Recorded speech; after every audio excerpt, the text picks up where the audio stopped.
live on planet Earth, we can safely say that you are a media consumer. A strange name for such a common habit. Reading the news, listening to the radio, watching videos, advertisements, or posters.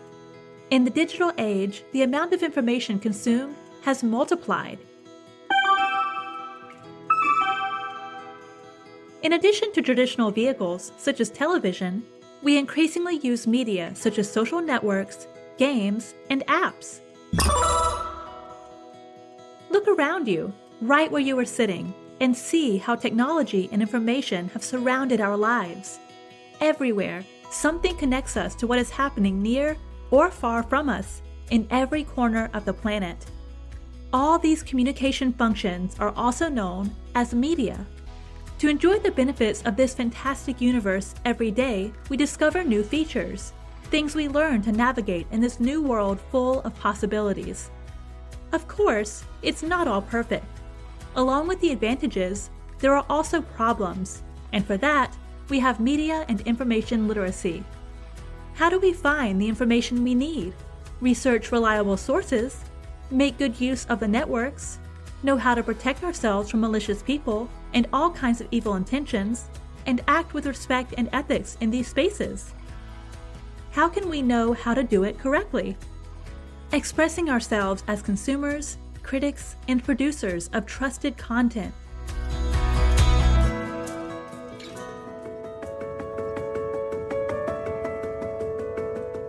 Media and information literacy is essential to guide us safely without being deceived. Ideal to understand how it is possible to maintain active social relationships with a collaborative and effective spirit, always seeking a better future for all. We spend an average of 9 hours a day in front of screens, and images dominate the world of communication today. In addition to reading and writing, we need to learn to decode these images. They are not only on the screen, but also in the cities we live in.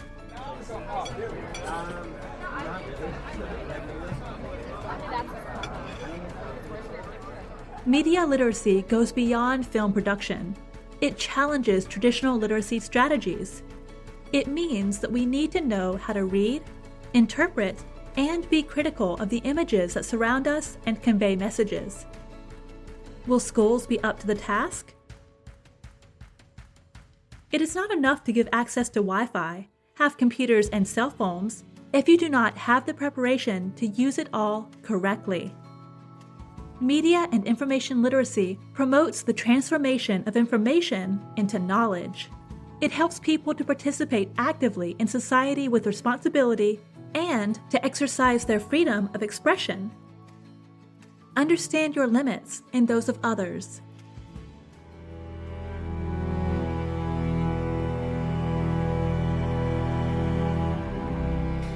I was studying, doing well in school, but one day they started posting comments in the class group. They said the whale couldn't fit in the chair. Another time they said, when the bell rings, run to the cafeteria, otherwise the whale won't leave anything. It took me a while to realize they were talking about me. I needed to feel acceptable. I started taking weight loss medication on my own.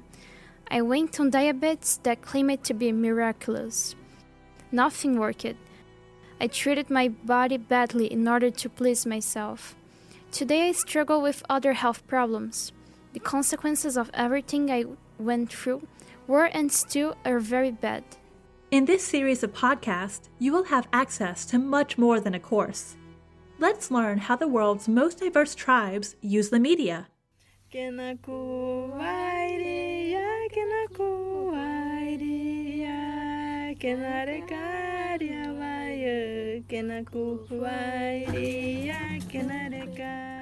This is the voice of a 22-year-old Amerindian girl who has reached more than 6 million followers on a social network, showing her day-to-day life.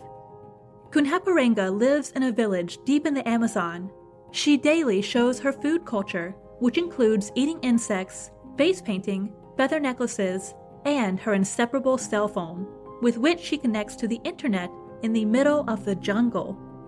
With her videos, she causes a furor among teenagers all over the planet.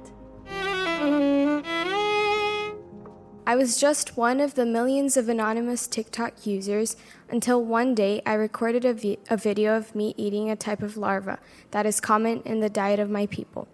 We eat it alive. It's a bit yellowish. You only eat the body, not the head. That's where it all started. The indigenous people know that it is important to be in the networks to be present, like all people who need to fight to preserve themselves.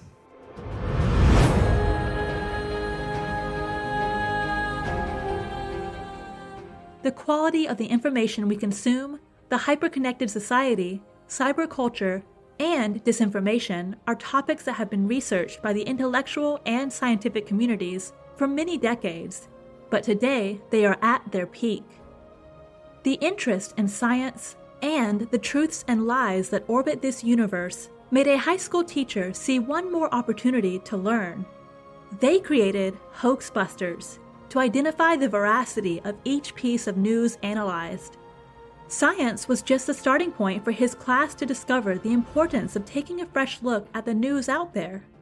In a few months, the army of verifiers became a small verification agency that already has several stories, say Philippe Bardot, 17, and Giovanna Sanchez, 16.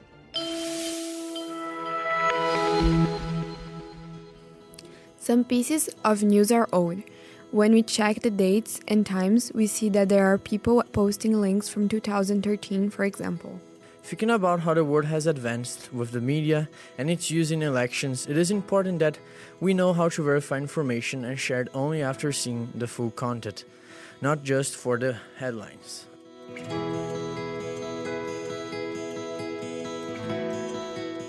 One of the clearest evidences is that media and information literacy has become an antidote to many of the problems faced by countries around the world. Just look at how useful it has been in combating the disinformation and misinformation that came with the COVID-19 pandemic. My name's Ali. I'm 39 years old. I didn't want to get vaccinated when it was my turn. I heard about a story which was widely publicized about a young man named Samuel, 22 years old, who died after being vaccinated against COVID. He was hospitalized, but there was no way. Everyone said that the vaccine was to blame. Later, it was explained that the death was not due to COVID. It was a brain problem. This was later clarified. Without that protection, I contaminated my wife, my children, and my mother, who was intubated. What we went through was very difficult. A great pain that could have been avoided.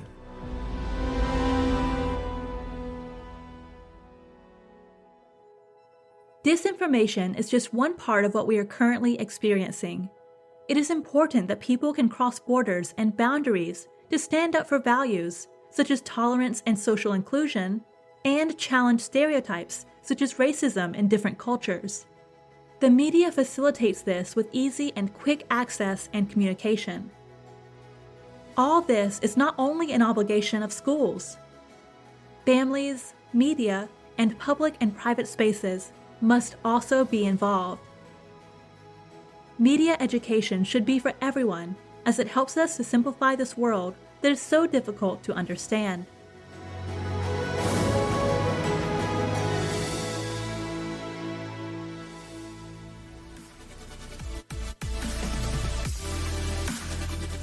We hope this episode has ignited your interest. Become media and information literate anytime, anywhere, even while relaxing. Download more episodes of this podcast series from our website.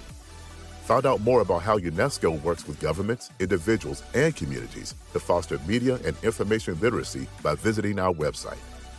Download our many resources and get involved in our programs to help bring key media and information literacy competencies to life. Goodbye, and thanks for listening.